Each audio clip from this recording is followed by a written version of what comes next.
Hello everyone and welcome back to Raya Affairs. My name is Elisa and I'll be your host for this episode. Raya is a youth-led international think tank that translates the abstract world of international affairs by simplifying rather than generalizing. Raya is a place where you come to learn about the stories and worries of political leaders, the behind the scenes of decision makers, and how politics impacts and changes your life. This is Raya Affairs, filling you in wherever you are. As always, I would like to start with a disclaimer that expressed opinions in this episode are welcome, even though they're not a direct reflection of Raya, as we specialize in unbiased writing. So today we'll be diving into a story from the Pacific Islands, a region that often flies under the radar, but is increasingly becoming a key arena for geopolitical competition. The article we're discussing today is titled Feleti Tio, Blazing with the New Tuvalu-Taiwan Treaty, written by Beatrice.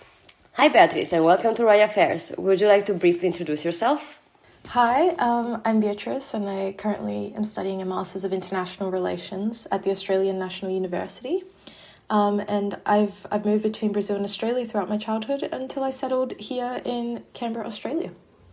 Thank you very much for the introduction, and thank you for being here with me today. I know that at the time we're recording, it's pretty early in the morning in Australia, so thank you so much for dedicating your time to us. Now, before we dive into your article, we always like to start with a quick icebreaking question. So if you could sit down and have a conversation with one political leader, past or present, who would it be and what would you ask? I thought a lot about this, and I decided to go with Che Guevara. I watched the Motorcycle Diaries, and I really liked getting to learn about his background. To be fair, it's probably romanticized, but I love the idea of someone with ideals and dreams and working to achieve them.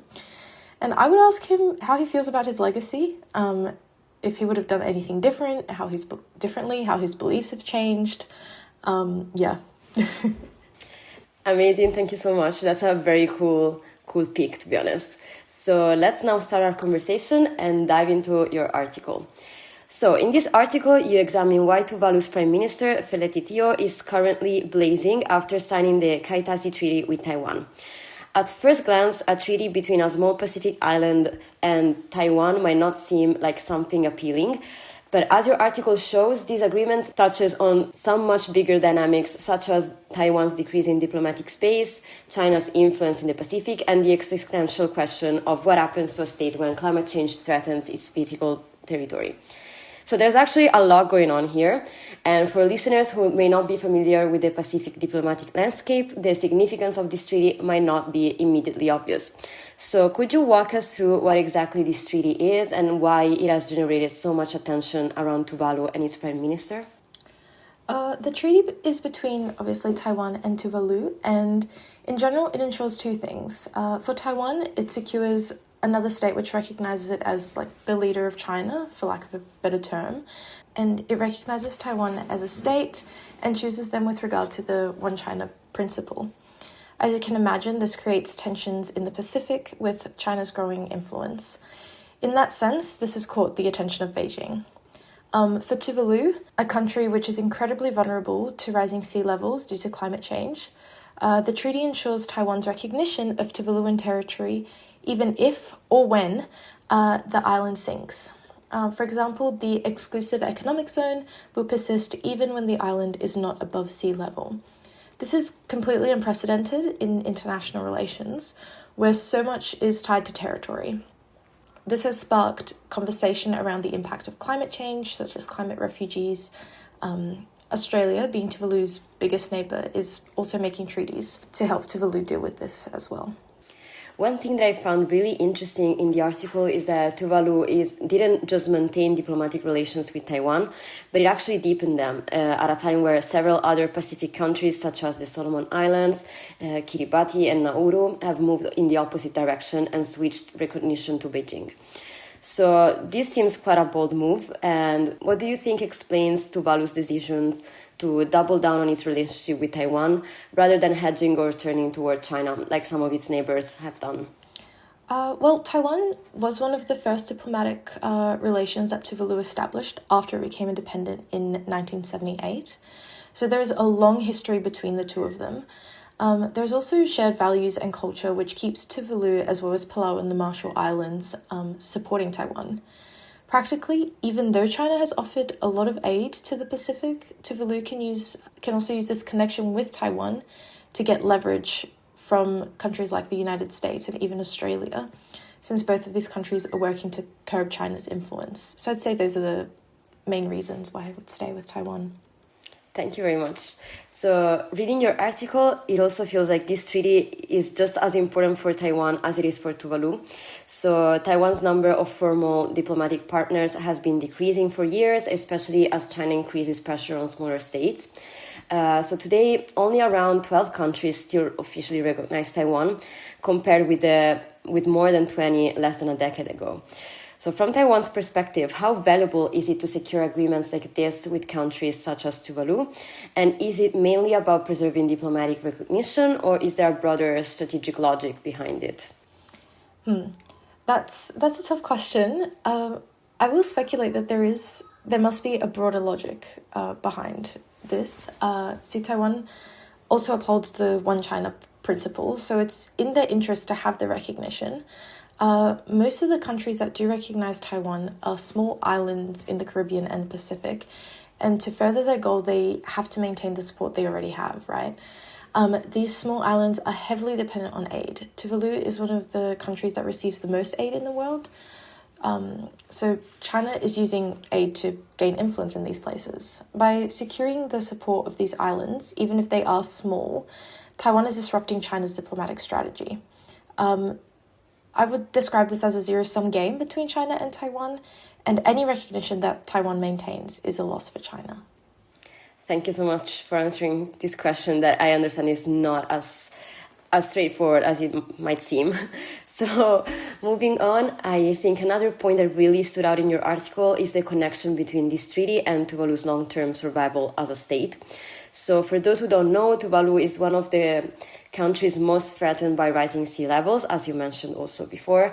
And your analysis suggests that some of these diplomatic partnerships are actually part of a strategy to preserve sovereignty, even if the island themselves become uninhabitable. So this is pretty extraordinary in geopolitics, I would say, and I mean unusual by extraordinary, of course. So I want to ask you, how does this agreement with Taiwan fit into Tuvalu's broader strategy for dealing with the existential challenge of climate change? Well, as mentioned before, this treaty adds Taiwan to the countries that have already officially committed to recognizing Tuvalu beyond its territory. Because it is such an unprecedented scenario, there are many limbs to Tuvalu's preparations for the climate impact. One of them is this recognition to secure resources like the exclusive economic zone. Another is a treaty with Australia, which helps Tuvaluan nationals. I don't believe that what I'm about to say is in the treaty, but Australia and Tuvalu have talked about the possibility of Tuvaluans living in Australia, maintaining their original citizenship, and having a level of sovereignty as well. As you can imagine, that becomes even more complicated. A third way Tuvalu is dealing with this threat is creating a virtual Tuvalu. They're calling themselves the first digital nation, and it's a pretty exciting development in international relations. What they're doing is taking record of the land, buildings, beaches, parks, everything, and recreating it online to preserve the country. I don't know if we can share the link, but if you just Google Digital Tuvalu, you'll find the website and the project. It's a sad but exciting one. It's really exciting. I never heard of anything like this before, and I would definitely encourage, and I will also check on Google what it is about, because this is very interesting, very, very new to me. So now moving on to the elephant in the room that we already mentioned earlier, so China, of course. Anytime Taiwan deepens ties with another country, China inevitably becomes part of the story. However, you highlighted that Beijing's response to this treaty has been relatively muted, or let's say chilled so far.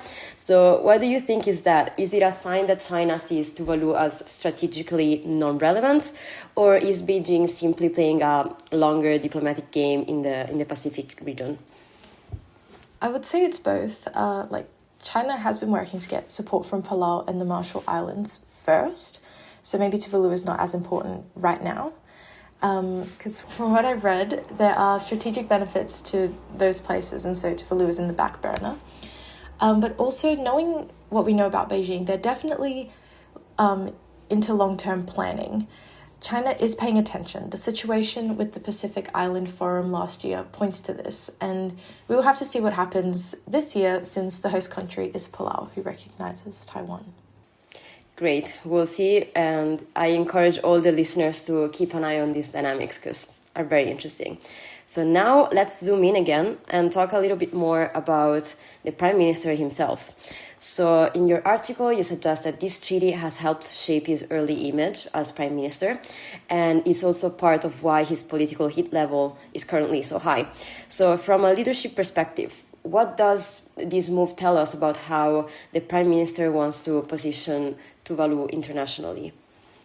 I think with a lot of Pacific Islands, they don't want to be seen as just victims of climate change, but active participants in the international system. So while Filetiteo is doing a lot domestically, I think the treaty with Taiwan works to elevate Tuvalu's position regarding the climate crisis, placing it as an advocate for policies that may help prevent the island from sinking. A few years back, there was that famous Kiribati picture that had islanders in the ocean with a big sign that said, "We're drowning, not fighting." I think Filetiteo is coming from that angle. And not only that, he wants to show that Tuvalu has a stance on larger political issues as well.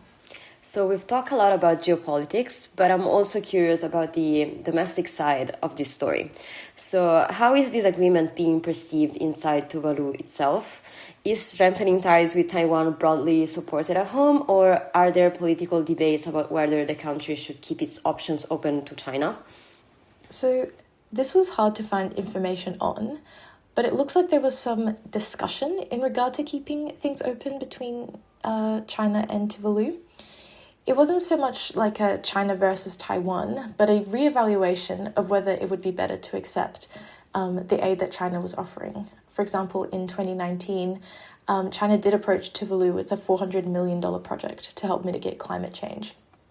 So, as I said earlier, China is interested. But after the treaty was signed, I saw a lot of support from politicians, and there was no riots or vocal dissent from the population, so I think they were also pleased. Thank you very much, and let's now move to my usual and favorite moment of explain to me like I'm 5 years old. If you had to explain the significance of the Tuvalu-Taiwan Treaty to someone who doesn't follow international politics at all, how would you describe why this agreement matters in very simple terms? Okay, I really like this question. I always try to explain to my sister, so we'll see how I go. I'm not always successful. I think we're going to draw on a comment Dario made, who is the director of Raya. He summed it up really well when I first started researching this topic. He said, "It's as if two loners found each other at a party." So even though they don't have huge influence in global politics, they had mutual goals, or they have mutual goals, and they're both fighting for recognition of different kinds, obviously. So this treaty strengthens their loyalty to each other, and for Tuvalu, it helps provide a kind of security as sea levels rise. That was great. That's a great picture to explain this situation. So you did amazing. You did really great.